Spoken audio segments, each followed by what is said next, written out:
পশ্চিমবাংলায় কাজের বন্দোবস্ত না করে, এমপ্লয়মেন্ট জেনারেট না করে তৃণমূল বাধ্য করেছে একটা গোটা প্রজন্মকে পরিযায়ী শ্রমিক হয়ে যেতে। সমস্যা হলো যে সিপিএম অথবা এসএফআই এর ছেলেরা বা অথবা যে নেতা নেত্রীরা দেবাঞ্জনের মতো প্রায় এই কথাটা বলে যে এত পরিমাণে পরিযায়ী শ্রমিক, বাঙালি পরিযায়ী শ্রমিক অন্যান্য রাজ্যে অ্যাটাক্ট হচ্ছে, এর নাকি দোষটা হলো যে মমতা ব্যানার্জি এখানে শিল্প করছে না, তাই এখানে চাকরি কম। এইটাই নাকি মূল কারণ, মানে এটাই নাকি মূল সমস্যা। তাহলে আমার প্রশ্ন হলো, ২৬ লাখ পরিযায়ী শ্রমিক যেখানে, পশ্চিমবঙ্গের ২৬ লাখ পরিযায়ী শ্রমিক যেখানে অন্য রাজ্যে গিয়ে কাজ করছে, সেখানে ১,৪০,০০,০০০ অন্যান্য রাজ্য থেকে লোক এসে এখানে কিন্তু কাজ করছে। মানে হয় তারা ছোটোখাটো ব্যবসা করছে, অথবা তারা কিনা যে চাকরি করছে, তারা তো বহাল তবিয়েতে করছে। তো বিষয়টা হলো, এর মানে ইনডিরেক্টলি সিপিএম আর এসএফআই বিশ্বাস করে, দেবাঞ্জনরা বিশ্বাস করে যে বাংলাতে অন্যান্য রাজ্য থেকে লোকেরা আসবে। অন্যান্য রাজ্য বলতে মূলত আসে হলো যে রাজস্থান আর যে বিহার থেকে এরা আসবে, অথচ বাংলার লোক, অথচ আমাদের এখানকার পশ্চিমবাংলার লোক অন্যান্য রাজ্যে যাবে না। অর্থাৎ কোথাও একটা উনি বিশ্বাস করে এরা যে পশ্চিমবাংলার অধিকারই নেই অন্য জায়গায় যাওয়ার, অন্যান্য রাজ্যের অধিকার আছে এখানে আসার।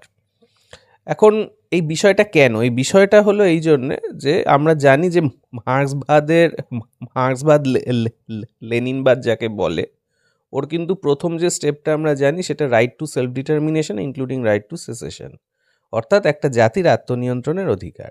বাঙালি এমন একটা জাত যার কিনা ভারতে কোনো ধরনের সে নেই। কেন সে নেই? কারণ ভারতে সব মিলিয়ে টোটাল যে ভোট ব্যাংক, সেই ভোট ব্যাংকের 46% হলো হিন্দি হার্টল্যান্ডের, আর অন্যদিকে ওয়েস্ট বেঙ্গলের মাত্র 8%। এর মানে বাঙালিদের খুব বেশি একটা যে ভোট ব্যাংক নেই, এবং হিন্দিভাষীদের প্রচণ্ড বেশি পরিমাণে সে আছে, 46%।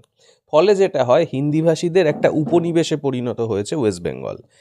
এই চরম সত্যিটা সিপিএম কিন্তু তথাকথিত মার্ক্সবাদী লেনিনবাদী হয়েও কখনো বলে না, যে বাংলাটা আসলে হিন্দিভাষীদের উপনিবেশে পরিণত হয়েছে। বাংলাতে চাকরি আছে, বাংলাতে ব্যবসা আছে, কিন্তু আমাদের পশ্চিমবঙ্গে ব্যবসার প্রায় 80% দখল করে বসে আছে এসব মূলত যে মারোয়ারি, গুজরাটি, বিহারি, ইউপির লোকেরা, এবং এরা নিজেদের জাত ভাইদেরকেই শুধুমাত্র চাকরি দেয়, বাঙালিদেরকে চাকরি দেয় না। এরা নিজস্ব একটা নেটওয়ার্ক গড়ে তোলে, যেখানে এরা তাদের যে গ্রাম থেকে, শহর থেকে লোকদের নিয়ে এসে চাকরি দেয়, সহজ কিস্তিতে ব্যবসা দেয়, অথচ বাঙালিদেরকে তারা আস্তে আস্তে এভাবে সমস্ত শহর থেকে আউট করে দিয়েছে। একদম টিপিক্যাল একটা ঔপনিবেশিক, একটা কলোনিয়াল একটা মাইন্ডসেট। ইসরায়েল যেভাবে গাজা এবং সমস্ত প্যালেস্টাইন থেকে প্যালেস্টিনি শূন্য করছে, ঠিক সেভাবেই কিন্তু ওয়েস্ট বেঙ্গল থেকেও এই হিন্দিভাষীরা হলো যে বাঙালিদেরকে আস্তে আস্তে শহরগুলো থেকে হটিয়ে দিচ্ছে।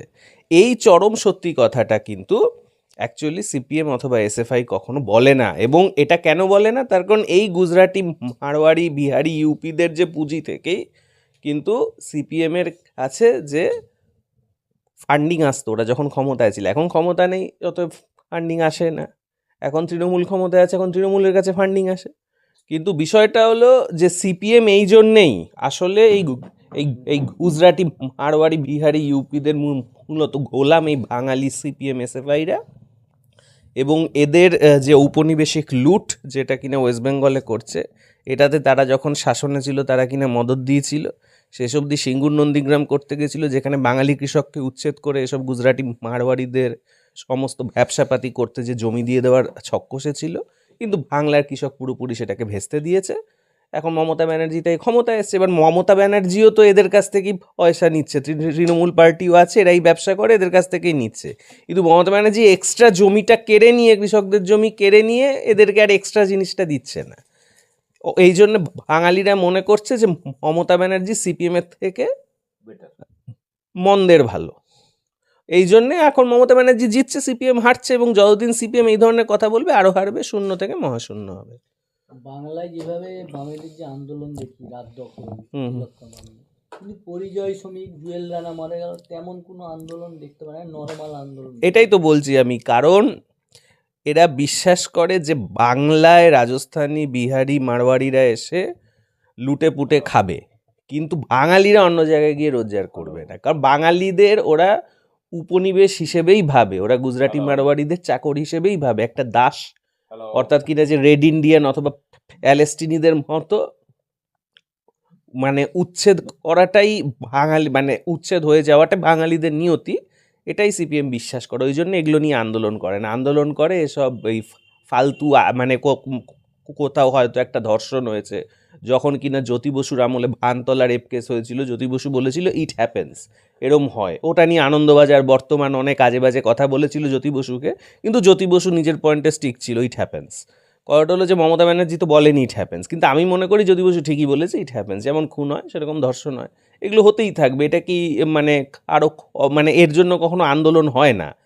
এর আগে আমরা জানি যে দিল্লিতে একটা নির্ভয়াকাণ্ড ঘটেছিল, কিন্তু পরে আমরা বুঝতে পেরেছি পুরোটাই ছিল কংগ্রেস সরকারকে কলুষিত করে আজকের যে নরেন্দ্র মোদীর যে হিন্দু ফ্যাসিস্ট গভর্নমেন্টকে আনার একটা ছক, নির্ভয়া আন্দোলন। কারণ কি, ধর্ষণ, হত্যা, অত্যন্ত নিকৃষ্ট পর্যায়ে ধর্ষণ বা হত্যা এগুলো হয়, এবং জ্যোতি বসুর ভাষাতে ইট হ্যাপেন্স, এবং জ্যোতি বসু এটা বুঝতেন, সেই জন্য উনি 24 বছর শাসন করেছিলেন। এবং মমতা ব্যানার্জিও যদি বোঝে তাহলে উনিও 24 বছর থাকবেন। 15 বছর হয়েই গেছে, আরও 10 বছর বোধহয় হয়েই যাবে, অথবা 5 বছর হয়তো হবেই, সেটা পরের ব্যাপার। কিন্তু বিষয়টা হলো যে সিপিএম এটা বোঝেনি যে জ্যোতি বসুর আমলের সিপিএমের যে ধরনের মেধা ছিল, যে ধরনের কূটনৈতিক জ্ঞান ছিল, সেটা বর্তমান প্রজন্মের সিপিএমদের নেই, এবং সেই জন্য এসব বোকা বোকা আন্দোলন ওরা করে, এসব যে রাত দখল খাট দখলের আন্দোলন, যেগুলো করে কখনোই সাধারণ মানুষের কাছে পৌঁছানো যায় না।